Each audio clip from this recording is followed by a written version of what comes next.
Oh, this is gonna be an exciting one. This one's gonna be action-packed. It's gonna be action-fucking-packed. I already feel it. I already feel the anger caressing through my body. I want to decapitate everyone in my family. Don't take that seriously, FBI. Who the fuck knows at this point? Listen! You know, when you're the black sheep of your family, and when you're the fucking outlier, and you're the person that wants more than your complacent fucking family, listen to me. Every day is a battle, you know, and right when I say that, my father's like, "Oh, what do you fucking mean battle? I wake up every day, blah, blah." Every day I wake up, it's a fucking battle, all right? Because when you don't, because at least the people in the normal 9-to-5 society, they feel like they fit in. They feel like they fit in. Everybody understands their problems. Everybody understands what they're going through. Nobody has a fucking clue. Now, you sexy bastards, you guys are the viewers. You guys are the ones that are supposed to be entertaining. I'm trying to. But when I tell you, when nobody understands for like anything involving my career, podcast-wise, comic-wise, stand-up, you know, anything, trying to make it in this fucking world of entertainment, nobody understands the little nitty-gritty stuff. Oh, well, why don't you do this? Is the answers I get from my family. Well, why don't you fucking quit? You know, that's the easy answer, because they just want you to fucking go to school, become a union carpenter, and die. Like that is what, you know, they want you to do in my family. And I'm probably talking for a lot of Italian American families in Brooklyn or the East Coast, wherever the fuck, any hard worker, blue collar family members out there that, you know, your family, yeah, they say that on Facebook so their friends can see it. Oh, we graduated this. I'm so proud. But in their head, they fucking know. All right, you're going to go you're going to get your city license job. You're going to be a garbage man. You're going to take that job. Listen to me. I'm not, hey, listen, before I start cursing out people, here's the thing, and I'm going to try to explain this in the best way possible with something real going on in my life that I can talk about. When I stopped smoking the marijuana, which, by the way, it's starting to get to me mentally. It's starting to get to me. Like, right now, I would have fucking smoked 3,000 grams. I would have been knocked out on my couch. I would have said, fuck that, I'm not dealing with it no more. But now I kind of have to start dealing with my emotions. So, you know, let's put this fucking light on. Is it gonna make a difference? I don't give a fuck. It's not even on. There you go. Look at this. We're starting out fucking hot. Look at that. So, I have to start going to the dentist again, because I went to the dentist for the last time, I think it was like a year ago. I was definitely living here at the time, so it wasn't that long ago. But I only went to get a referral or whatever on a tooth, and they wanted to do a root canal. I said, fuck you, because the last time I got a root canal, I'll explain. So anyway, when I got sober and I stopped smoking or whatever, I said, you know what? I got to start taking care of the things I've been putting off. So let me start going and making appointments for doctors and stuff, and dentists especially, because my family genetics with dentistry is not good. My father has about, I think, one real tooth in his mouth. My mother constantly complains about teeth and agony and pain and fixing and blah, blah, blah, blah, blah. But they don't do nothing about it. They don't fucking do nothing about it. My family's motto in life is, what are you gonna do? We'll cross that bridge when we get there. That's when all their teeth fall out and they have to gum their fucking steak. Then they're like, I gotta go. Like that. My family are procrastinating, complacent assholes. Sorry to say. I'm talking about my circle. My inner circle. I'm talking about the fucking circle. So if there's any aunts, uncles out there that are like, what the fuck? Calm down. Make your sauce. Go back in the kitchen. But that wasn't a fucking sexist thing. All my family members cook, men and women. Calm the fuck down. And also, I didn't know what to say. I'm rambling over here. Kitchen, living room. I was going to pick another room in the house, but now I said kitchen. I'm going to be canceled TMZ tomorrow. But I don't know. I always feel like if I sniff out a problem about to happen, I try to bite the butt. I try to nip it in the butt right away. I try to catch it by the tail. I try to, and this is why, because I learned from last time when I had these bad teeth and they needed root canals and stuff, and I would feel the hole in my tooth, my tongue, and play with it, stick toothpicks in there and shit. Didn't know what the damage I was doing.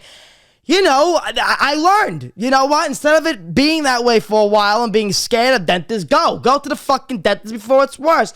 So that's what I'm trying to do. So right now, the only big thing is I gotta get these wisdom teeth taken out in the back, which is a normal procedure.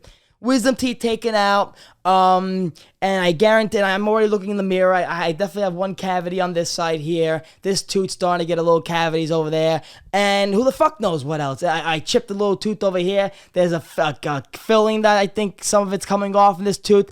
It's gonna be a couple of weeks of procedures, but I don't care because I've been through it. I've been through dentists with fucking 5,000 cavities, and I've been there week after week. It's not a problem because I know simple shit. But here's the thing. My insurance, I called up, whatever, they called back and they said, oh, you're not covered from your last work or whatever, you have a bill or whatever, and it's $65.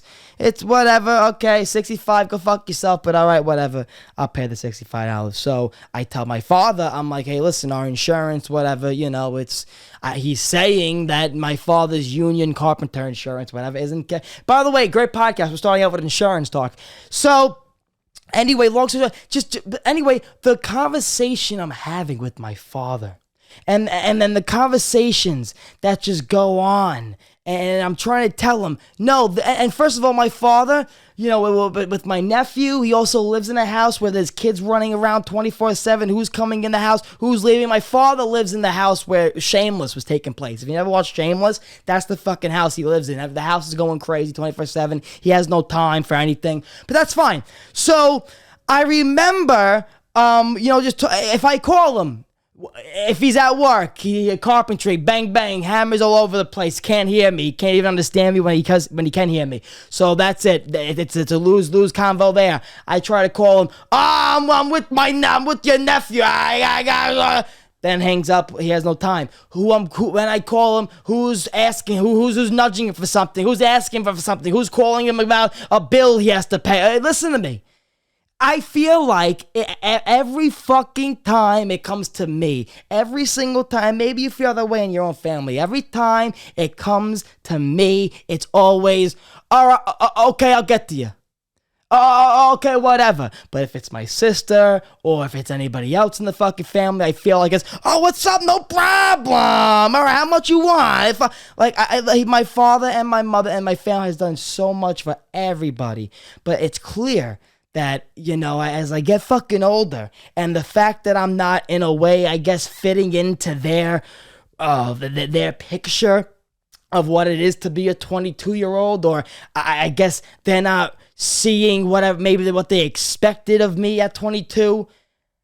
I could say a lot of things right now, personally, that other people have done at my age in our inner circle that I haven't done, yet they look at those people like they're the mature ones.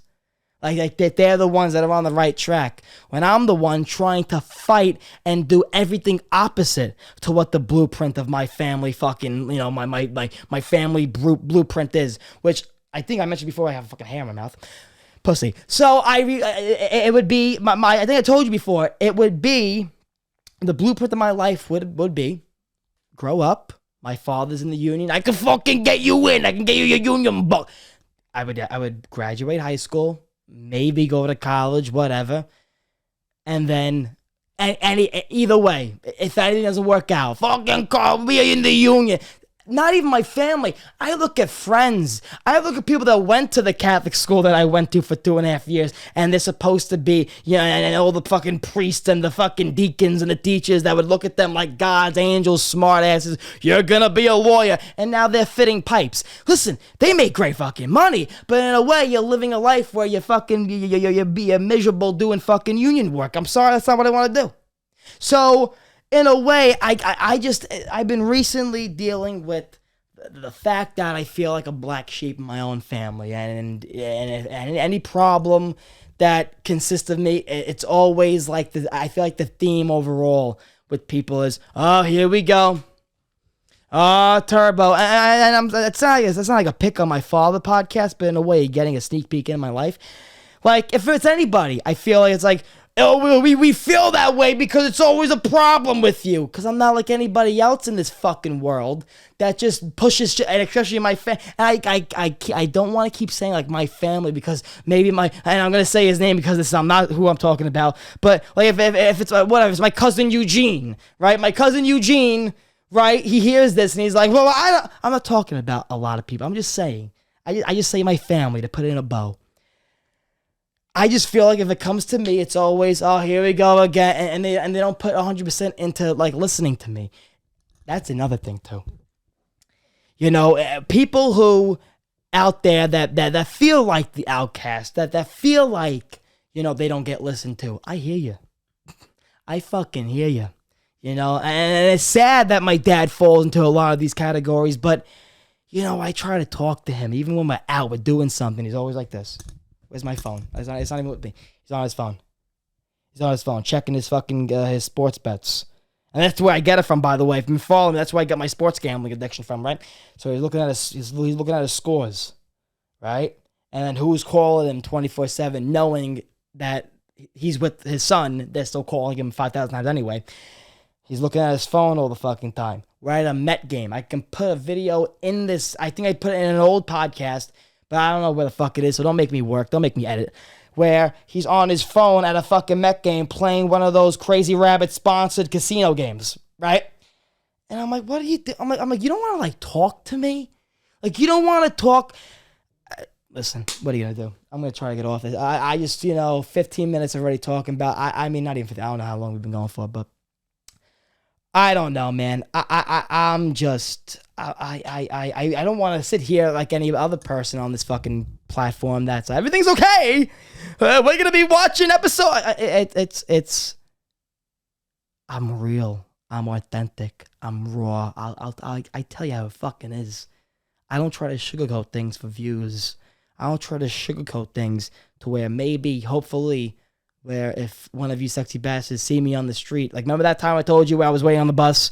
I was waiting for the bus. I think I said maybe on the Tidy Whities, I'm not sure, but I was waiting for a bus, and some kid came up to me. He's like, "Oh, are you Turbo?" And that was the best moment of my fucking life. Because that never happened here. It only happened when I go to events where I know fans of mine are going to be at, So I was really happy. But now, I didn't want it to be, and going forward, God willing, if it happens again, right? I don't want it to be where you come up to me and you don't know who I really am. Like, oh, you think I'm, like, if I was a YouTuber that was like, oh, smile all the time. And then you saw me and I was like, hey, hey, what's up? Hey, yeah. Well, that's not me. That's just... I don't want to have two personalities, two personas, if you will. One online, one in real life. I'm not. Maybe that is why I haven't taken off yet, because I'm just too fucking real and authentic and I say it how it is. Who knows? Okay? That's why I love Don Rickles, That's why that guy, I've been watching him a ton lately, and I've been just looking at that. And just hearing stories, of people who made it in the comedy world, and especially that's why I love Queen in a way, because Freddie Mercury talk about, of course, like being gay in the 60s, 70s, being gay in that time and doing the music he did, and just his family being Parsi or whatever, for coming from India, and just, and going to the UK. Talk about being a black sheep, you know what I'm saying? So anyway, to take out of this, I gotta go to the dentist Tuesday. So anyway, when this comes out yesterday, I went to the dentist, and I'm not, I swear to God, I'm not, it's not the worry about, most of the worry is I gotta find out if this fucking dentist still takes my insurance, and what the fuck's going on with it, and who actually may give a fuck in my family, because if I call one of them and be like, oh yeah, I gotta change insurance, all right, do what you gotta do. Yeah, I know I'm 22. I know I can do what I have to do, but when I see other people do everything for another person, and then I'm standing there like, I need help too, and then I get the, oh, you got it. Oh, you're 22. Grow up. So, goes both ways. I don't know what else I want to talk about. Let's keep bashing my family. Let's keep fucking talking bad about my family. Thanksgiving's coming up. It's going to be a fun one. I walk in with a fucking cherry pie. I'm here! And then on the big screens, this podcast, press play. And it's like an intervention. What were you talking shit? Kinda. Elon Musk. What the fuck is he doing? I mean, Elon Musk. He caused stocks to drop. He caused, people's accounts to get banned. He said comedy was legalized again. And then he's taking people's accounts down. I used to think Elon can do no wrong, man. You know, I for a second, you know, was gonna start saying like weeks ago, no, he got this. No, all this shit, all this bad talking of what he's gonna do with Twitter. Stop. Elon knows better. Elon's for the people, which I still feel like Elon's for the people. However, I mean, the whole thing with Twitter blew. I mean, if he thought that giving everybody paying for a verified check mark would stop the mayhem on Twitter, I have to say, I haven't seen, meaning like bots, scam accounts. Yeah, I got a couple. For art, if you go on Twitter and you type in, I need an artist for something, boom, bot accounts of like fake artists looking to take your PayPal or go into your replies. But besides that, I never faced anything crazy besides now when I'm going on Twitter and I see Donald J. Trump with the check mark and then like the they do it really good because they know only a certain amount of characters show up before you click on the main tweet. And it's like real Donald Trunini or whatever. So it still shows TRU, whatever. And then I'm on Twitter and I'm like, oh, Donald Trump, he's back. Okay. And then it's like, the tweet's like, you know, anybody late at night playing with your peen or something? Like, anybody late night playing with your worm right now? Like, what the fuck? So then I saw a thing where somebody made a fake insulin company account and with the verified check mark, and they put out like a tweet saying, which is fake, insulin's free for the US or whatever. And then their stock went fucking down. And then like, I heard billions, like millions of dollars. And then fucking the real insulin company goes on Twitter and says, nope. If you still want to live, you still got to pay for insulin. It's not, no. Holy shit, man. Like, really. Like, this is starting to become when he said comedy is now going to be legalized, I think he had a stroke and he meant to type, Twitter is now a comedy show.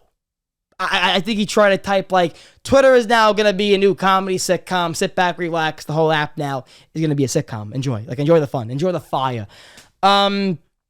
Craziness, man. I'm not buying the verified thing. I'm sorry. It did scare me a little bit when they made the whole thing like you won't be seen by anybody or your fans or whatever if you don't, you know, buy it. But I've been tweeting stuff now. Things have been going okay.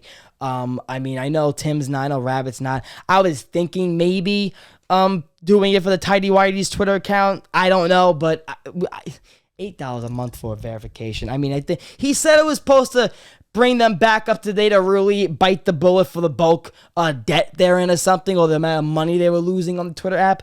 I say this. If worse comes to shove, one, he sells it again, or two, which I don't think is happening, I don't know, or two, the app may be like Vine. And it's funny, he talked about Vine, and he was like, hey, let's bring Vine back. And now Twitter may be gone. You know, I don't, in a way, this is why, I swear to God, I always wake up like, oh, maybe this is why I'm not successful yet. I can give a fuck. Like, in a way, that's why I do stand-up, to where I gotta go somewhere that people actually want to see my shit, or I just want to see comedy and do stuff. Because in a big way, a lot of people on social media, at the end of the day, they're just like one and dones. They just swipe, oh, I like that, click, click, and then they go by, oh, and then they call themselves a fan. Then the content creator gets the weird implication, like, oh, that's a fan, they're gonna buy my merch, and then they have millions of subs, then they put out merch, and nothing gets sold. Like, it's a weird game that social media plays. It really is. That's why I feel like, even though now with everybody changing from gaming content to regular content from the world I came from, which was, you know, Call of Duty Zombies, everybody who changed from that to being their own person doing comedy stuff or whatever, you have to understand something. You see on a lot of channels the massive fucking view drop. What does that say to you? What does that say to you? That says to you that how is it the creator's fault? It's the people who call themselves fans, but they only came for maybe a little fucking overlay on the screen. Or the gameplay behind the person doing it. Or they only came for, let's say at one point, 1,000 people subscribed, because at one point they were doing a giveaway. Like, it's so hard to actually calculate who's following you, who actually gives a fuck about you, and who don't. Everybody who likes to say the channel is dead. If you go on PewDiePie's or anybody, Mr. Beast's account, yeah, he has 111 million subscribers. PewDiePie, whatever, how many, 100 million subscribers, whatever. You go on the videos, It's not 100 million people watching every time. Mr. Beast, now that I'm thinking about it, maybe. I don't know.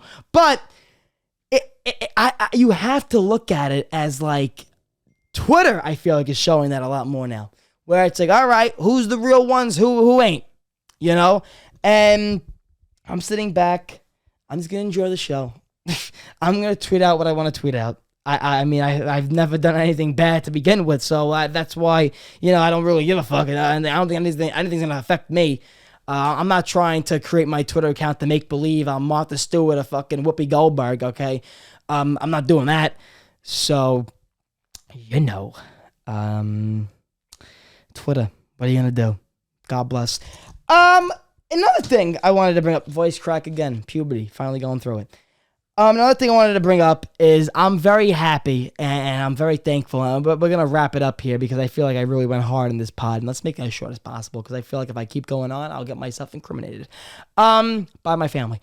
I want to just thank everybody who gave me the well wishes or whatever. And once again, that's why I really didn't want to make a big thing out of it because I'm not a fucking heroin addict, like empathy. I'm really not. But since I stopped smoking weed, I felt a lot better.